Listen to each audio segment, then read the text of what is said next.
for the last month, that's what I've been doing, and I've lost 7.5 pounds.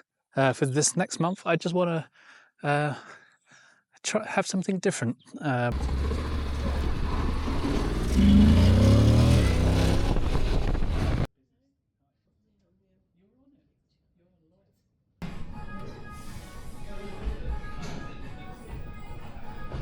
Good morning. It is a beautiful sunny day in the southeast of England. Schnoodles and I, where are you, Schnoodles? Schnoodles and I are doing our morning walk. In this video, I'm going to give you some insight of what I do daily, how I eat and train during a fat loss phase. I wanted to know, like, how's your diet going?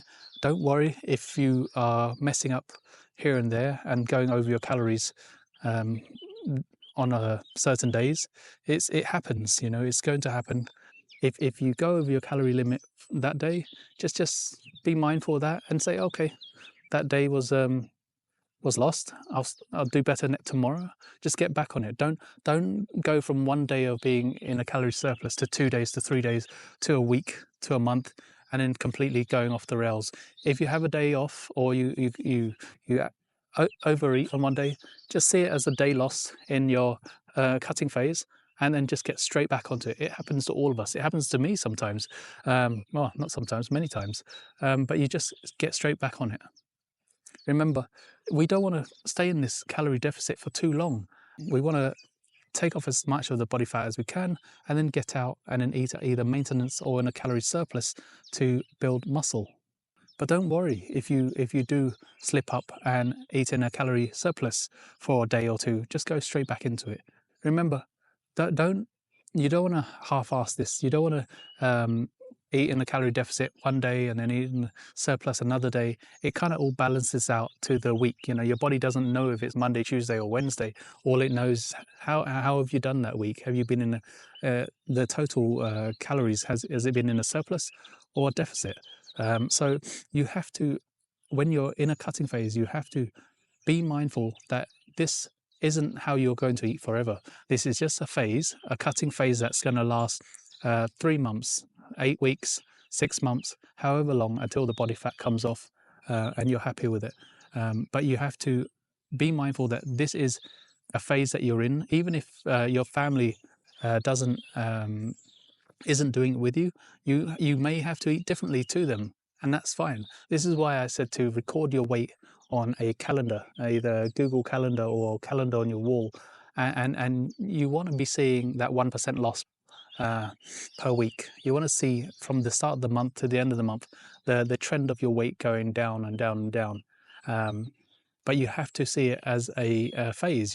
If you go willy-nilly into, okay, I'll eat low calorie today and then I'll eat however much tomorrow, it's going to be difficult. You know, fat loss, muscle gain, it's all a maths equation. It's all, see it in phases. So because we're in a fat loss phase, you just do what you can to reduce the calories. You know, same as if you're trying to build muscle. You know, you want to lean bulk upwards, you have to be in a phase of trying to eat more and lift more.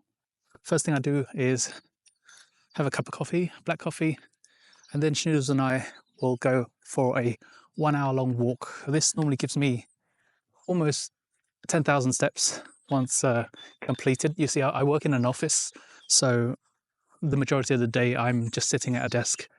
I don't get to move around much. However, during my lunch break, I go to the gym.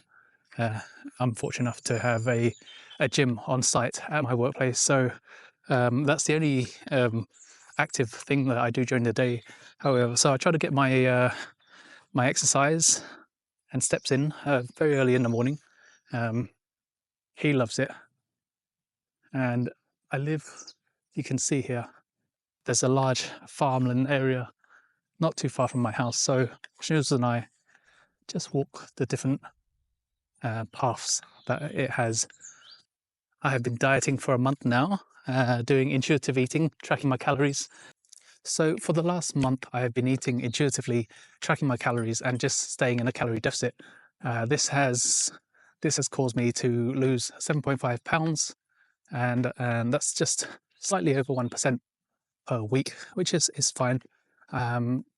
However, for this next month, I started missing certain foods, you know, the fattier types of food like salmon and avocados, which are quite high in calories because fat has higher amount of calories per gram. So 1 gram is 9 calories.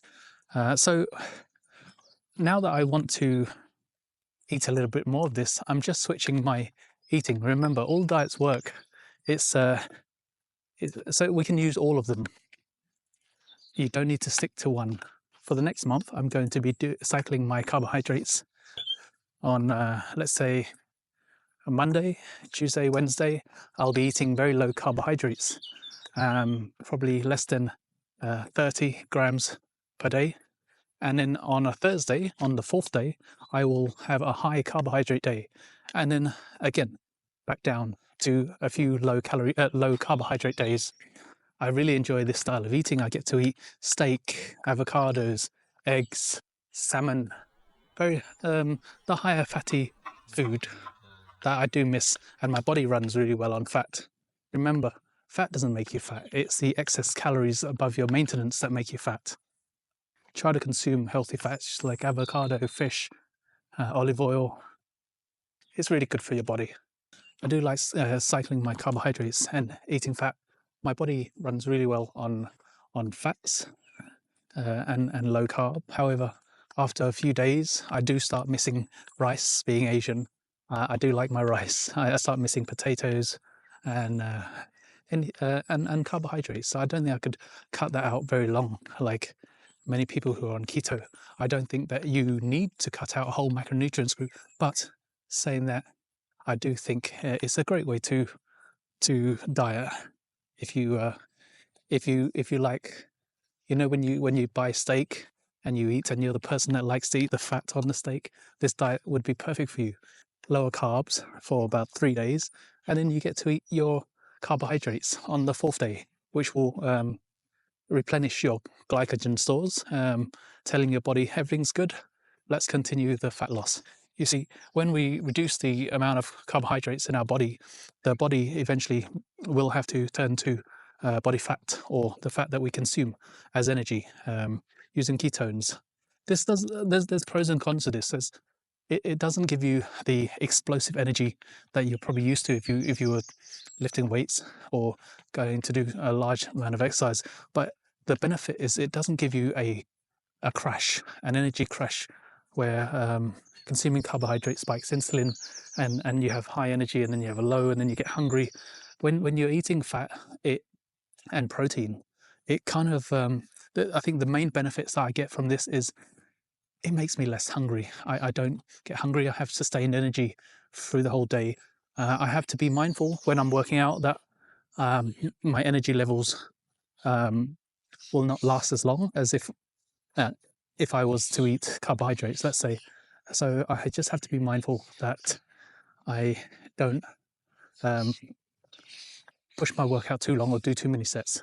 The main benefits of a lower carbohydrate meal is I get to eat some really delicious fatty foods. Remember, a lot of the flavor in our foods come from fat.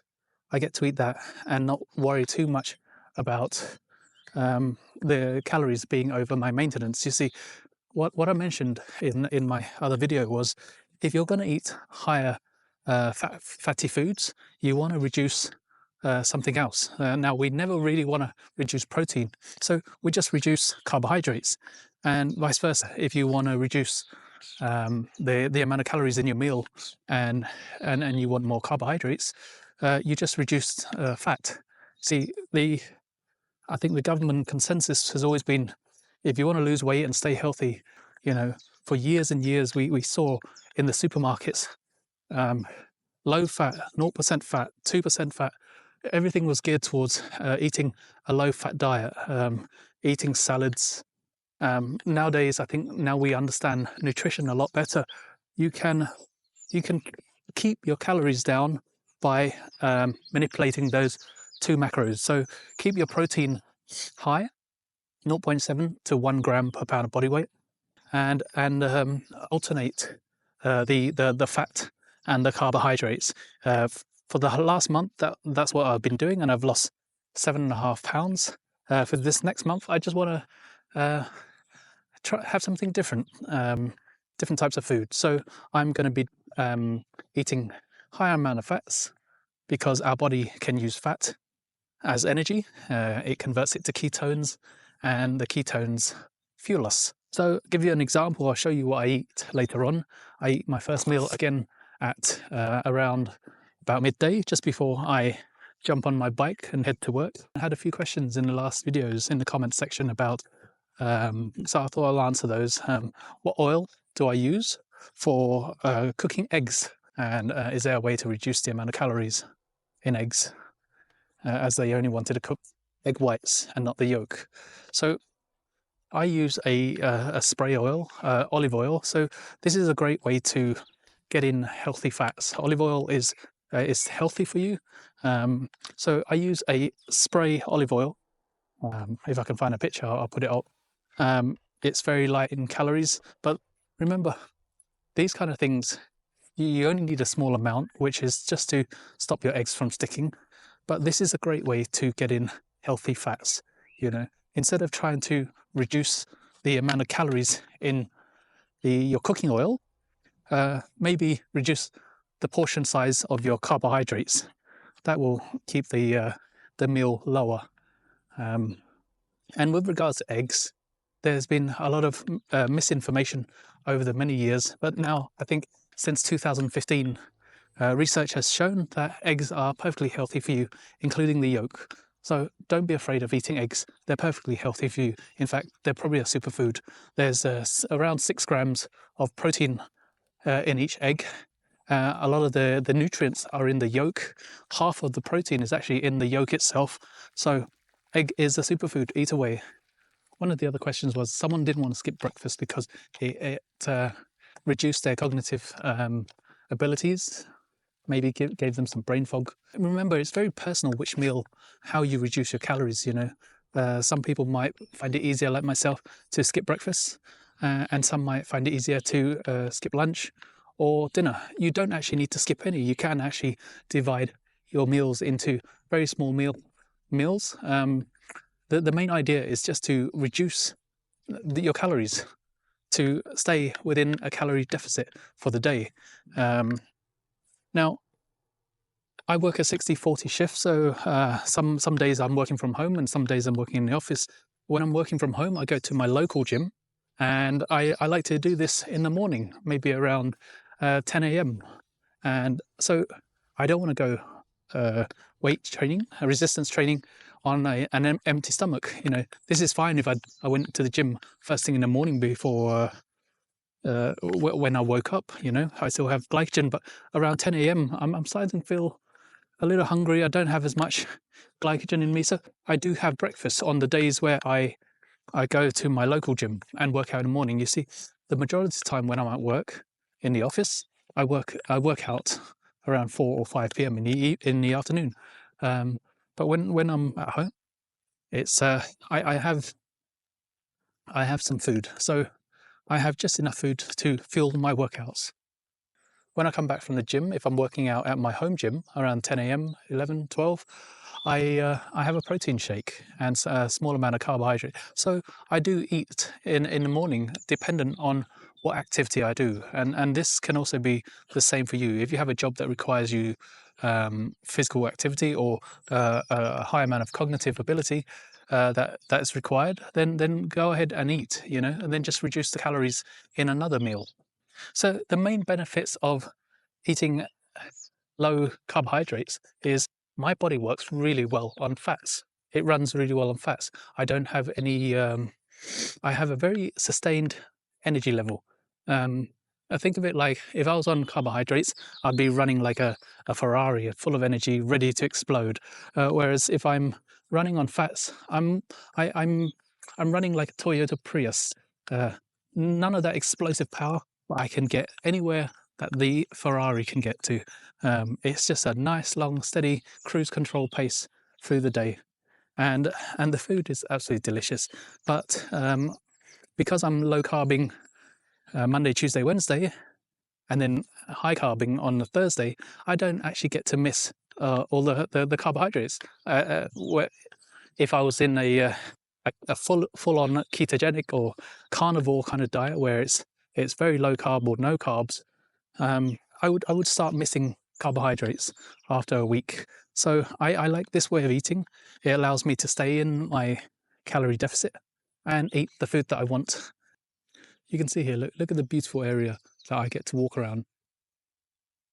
Look at this bird here. Yeah, so it's absolutely beautiful. You know, put your shoes on first thing in the morning, have a cup of coffee, go for a nice long 1 hour long walk if you can, or if you can't, just do it after work. So I'm going to show you what I eat.